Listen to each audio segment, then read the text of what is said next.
Michael Damian Rust, a.k.a. Bicycle Mike, a.k.a. Mike Bike, was lost to us March 31st, 2009, down in Saguache County. I met him, however, in Colorado Springs in about 78. Long ago, I quit using the term best friend. I think it kind of denigrates other friendships in general. And a lot of my best friends had died anyway. But in the case of Mike Rust, sometimes it slips out when I'm talking to strangers. But anyone who knew Mike as a friend probably knew him as their best friend or the best kind of friend that you could ever have. He was the kind of friend who would fish a pair of your favorite wool socks after you had finally called them worn out. He would fish them out of the trash, sew leather bottoms on them, and then bring them back to you for Christmas. I think that was mainly to show me I'd thrown away something I could have recycled, but he did it. He was the kind of guy who would bop down to the principal's office at middle school and pay your daughter's lunch bill when you couldn't afford to. But other than his legendary generosity, he was the kind of friend whose crap detector worked 100% of the time. If you let your ego get a little puffed up, if you begin to have a little pity party for yourself, Mike Rust, if he was your friend, would be up in your business so bad and so fast it would make your head swim. For example, por ejemplo, when I started courting my youngest daughter's mother, she was several years younger than I, and still is. She was quite athletic, and still is. She had an old one-speed Schwinn bicycle, which just fit her long legs just right, but it was an ugly bicycle, one-speed. Mike had already built my bicycle, a dandy 10-speed, one of his original mountain bikes.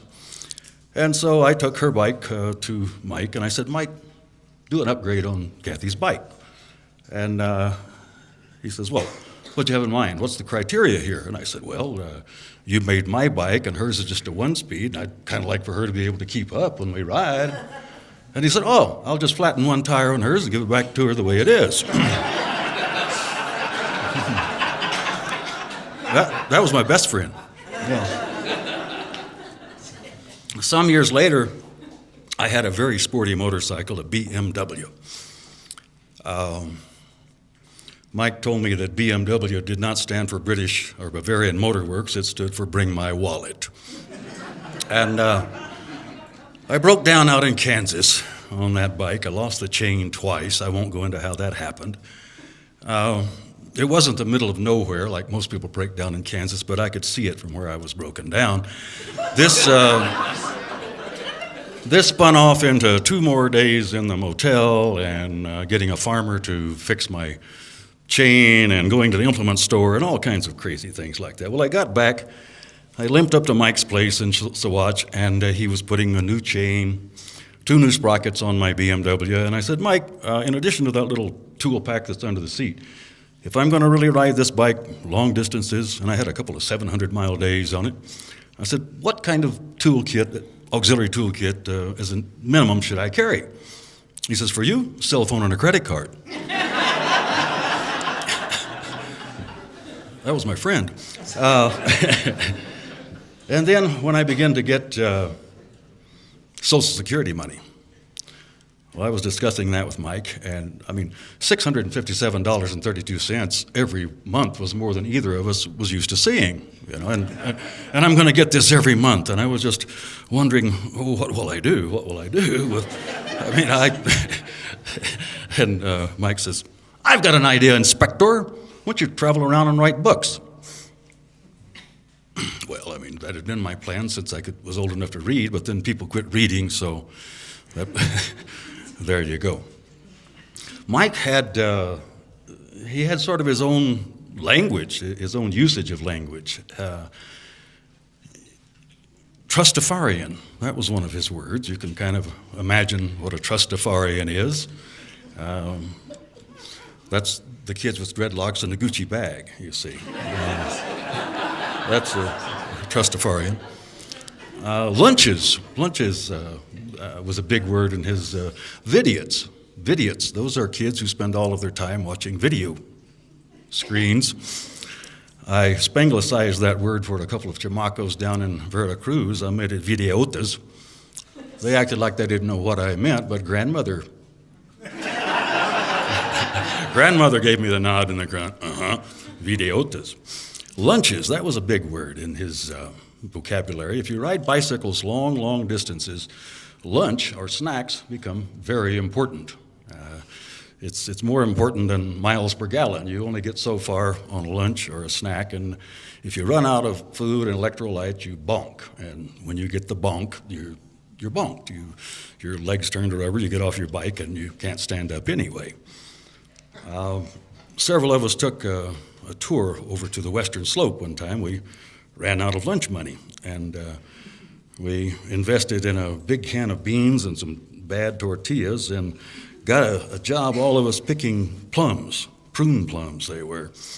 And the first night there, we all had our little tents. The next morning, Mike said that there had been some sort of altercation just outside his tent. He said two little critters had a fight, and the way he put it was that somebody was fighting for their life, and somebody was fighting for lunch, and somebody had lunch. Now, it doesn't get much clearer than that. Mike had a way with kids. They loved him. He was a disciplinarian. He was tough on them. He never took no for an answer, but they had fun all the time. Failure was not an option. They were going to have fun. They were going to build something. They were going to learn something. Mike had a great deal of patience for an impatient person. He had a great deal of patience with children, but they knew that they were going to learn. They were going to have a good time. One of the highlights of Mike's life was being able to mentor a little fellow with the name of Dylan. That's his real name, and he's a buddy of mine. He's grown up now. He won't mind me telling this story on him. And one day, Dylan is there at Mike's place up in Saguache, and out of the blue, he says, "Mike, what's incest?" And Mike says, "Well, where'd you hear the word? Could you use it in a sentence? I mean, why do you ask?" And those are always good questions to ask anyone, but particularly, why do you ask? So Dylan said, "Well, our teacher said she's just going to insist on us getting our homework done every day."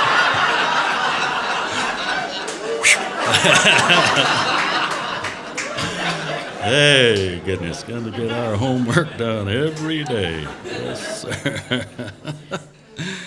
Mike and I were, 15 years apart in age, and we grew up in different parts of the world. But in our respective times and communities, I know that we were the same guy. We were the test pilot, the neighborhood daredevil, the inventor of swings and things with wings and wheels that should never have been invented, but not every boy has to do that. It's sort of a gendernetic thing. I don't think girls in those days had to do it at all. I mean, that's because in the 40s and 50s, girls were just smarter than boys. I think today they've grown balls, so they probably... But in that day and time, girls didn't have to do the stuff that daredevil boys did. I mean, you're just not going to get a girl to chin herself and stick her tongue against the frozen chinning bar to see how long. She's not going to do that, and she's smarter than that. And I never saw a girl from town that you could trick into peeing on the electric fence. Girls they're not going to do that. But that's aside there. I'm just I built a sail bike one time. It was a catch-rigged beauty. Catch-rigged means the sail, I think, is behind the operator. But I read all the Horatio Hornblower stories in the Saturday Evening Post, so I'm quite nautical. It had a 4-foot mast and about a 2.5-foot boom, and the boom would swing 45 degrees off-center either direction. It had a leash which tied it to the back frame, so theoretically, any little breeze from anywhere almost behind you would give you some kind of effect. Now, as you know, if you've lived here very long, Colorado Springs has winds occasionally. Chinook winds have been known to blow freight trains off of the track. You can read it on it down at the Gazette. Anyway, there was no wind blowing when I finished the sail bike, and I had to go out of town. I was commuting at the time. So I dropped it by Mike's shop. He being younger than I and a much better rider, I figured would be the ideal test pilot. Unbeknownst to me, there was a design flaw. Other than just a basically bad idea, I'm talking about. I had made no provision to furl the sail in a gale, you see, to collapse the canvas, as it were. So I went back and a week later to check on the results with Mike, and he said it didn't work at all until it worked way too good, and then it was a real ditch finder. But he said, well, look at all we learned, and it was still cheaper than going to college. Still cheaper than going to college. Mike spent some time out in a place called Lakin, Kansas. Now, out in West Kansas, after the wind has blown sail bikes and trains off of the track, here he goes to Kansas and does serious work. Mike built a windmill out of a bicycle wheel, the front wheel of a bicycle, and if you flatten beer cans and put them on the spokes at just the right angle, it's a hell of a windmill. It will blow. And he mounted that and the front fork and one of those little bitty generators, that you kick in, it rubs against your tires and puts out enough light that you can barely see the road before you hit something. So he had this rigged with a night light in the bathroom, nice little blue Christmas tree bulb for his night light. And he was awakened one night by beer can shrapnel hitting the sides of the house. And as he described it, he woke up and there was like a Spielberg sort of glow coming out. Blue light, just before everything blew. He had made no provision to feather the blades on the windmill, you see. That's something like furling a sail. There was no way to feather the blades. But it worked, if you get something to work, you worry about brakes.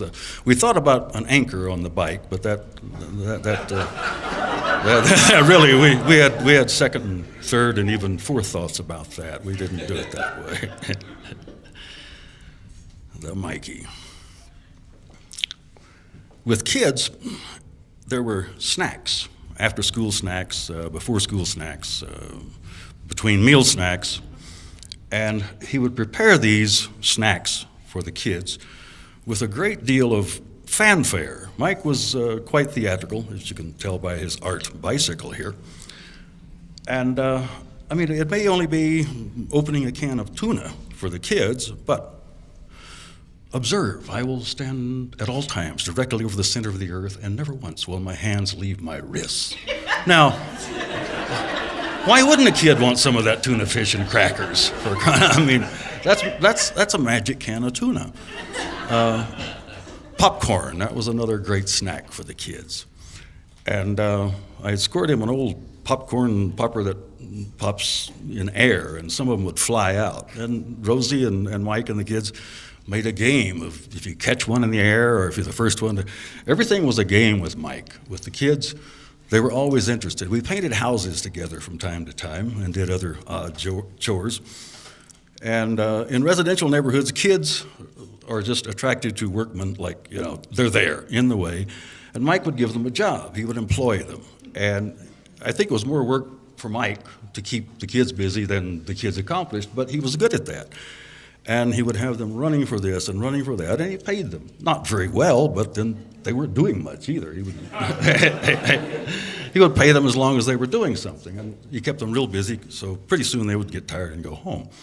But that was his way of dealing with the kids, was to keep them busy. And the police bike. Mike was a keen observer of and participant in this human comedy. He always had a third eye out there looking at things. I stopped by his place one time up in Saguache County several years ago. He was quite a newshound. He had been watching his little solar-powered 1-foot square television. The news had just gone off, and he says, "Oh, wow. Up in Chicago, a guy got on the bus, paid his ticket, got a bus transfer. When he got off of the bus, he stabbed the driver in the shoulder. Got on the next bus. When he got off of that bus, he stabbed that driver in the shoulder. And as a result, the city council met and they have outlawed bus transfers. And I said, "You have got to be kidding me." And he said, "Yeah, I am, but you believed it, didn't you?" Now, that was several years ago. I'm surprised we can even laugh at something like that today, because we no longer fix problems, we fix blame in this country. I don't know how much time I have left, but I want to talk about the police bike. Come and take a look at it. I guess nearly all of the gadgets on this worked, except there's a pocket watch set up to look like a stopwatch. There is a egg timer, I think, 2 bull horns, miniature size.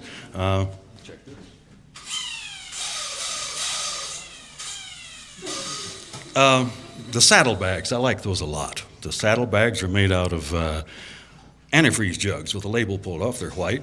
Part of the lettering is missing. They used to say police to swerve and protect. The swerve and protect is missing. Now, Mike would show up at all of the parades downtown here when he lived in Colorado Springs, not to ride in the parade, but to assist the police. Well, and he would, when a policeman would direct the traffic, Mike would dismount and mime his approval of those actions. Yes, he's got it just right. Yes. And then when the police stationed all of their bicycles, their motorcycles, well, before Mike could get there, he has a ticket book here, which is just a little scratch pad. And when he spotted a particularly comely young lady, scantily clad, he would slide to a stop and give her a citation for decent exposure. Then he goes over and parks in line with the policeman, this bicycle, and assumes very policeman-like attitudes, you see. Mike was a hell of an actor. He was 5'9", 140 pounds, so he could go into the Goodwill store and come out with a costume. I mean, everything was built to fit the guy. He had remember when motorcycle policemen in the movies had little uniforms they'd made from World War I flying outfits? He had the puttees and the knickers and the leather things and the hat and the badge and all of the sirens and stuff like that. And he said that some of the policemen would give him a big smile and a thumbs up. And others were grinding their molars and giving him .357 caliber eyeballs. And for me, the lesson of Mike Russ' humor becomes more relevant every time I cross the border. I live in Mexico, and I cross the border for the last 5 years, at least twice a year.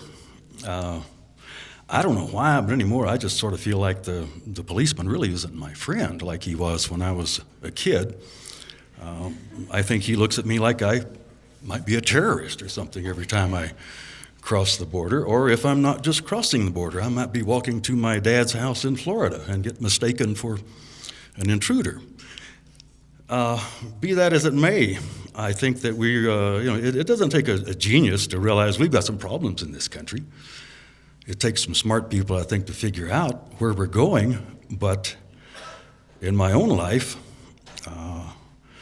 it wasn't Mike, I think it was Mark Twain that said humor or ridicule is the only weapon that tyranny can't stand. And I try to maintain my sense of humor every time I cross the border and am treated like a terrorist or a suspect, you see. That's something we lost with 9/11, was the right to be considered innocent till proven guilty. Now we are all suspects, you see.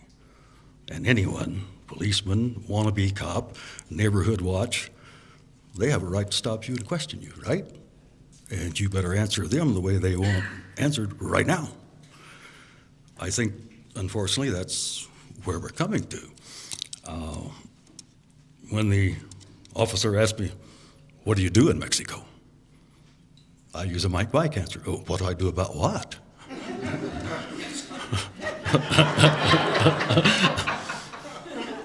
"Why do you ask?" She'll tell me why you ask, I'll give you a better. "I think about fishing." I do a whole lot of nothing. So I do so much nothing, sometimes I have to hire help to get it all done. How about you, Officer Valdez? Where are you from? You like this job? Goodness gracious, they've got you here in a phone booth that's smaller than my prison cell if you put me in prison. Ooh, you're in there 8 hours a day breathing monoxide. That's terrible. We need to get you out of there somehow. Sometimes it's hard to maintain your sense of humor down there, but I remember the Mikey and his crazy bike and just his ability to make people laugh, to ground his friends, bring you back down to earth, deflate your ego if that's what you needed. And I think the humor of Mike and his little bike here is something that we can all fit into our daily lives. We've come into kind of an ugly, spirited, confrontive time in our country. In Mexico, I walk around and people smile, they laugh, they joke, and here I'm confronted by Walmart zombies, by cell phone zombies, and don't you dare smile at me, I'll dial 911. It's maybe that's the only way that I'm more sensitive to that now because I don't live here all the time and I've grown unaccustomed to that. But I try to take the memory of Mike's humor and what he could find humor in wherever I'm going. And maybe you can take a little of it with you from here tonight, and by all means get a look at the police bike. Thank you.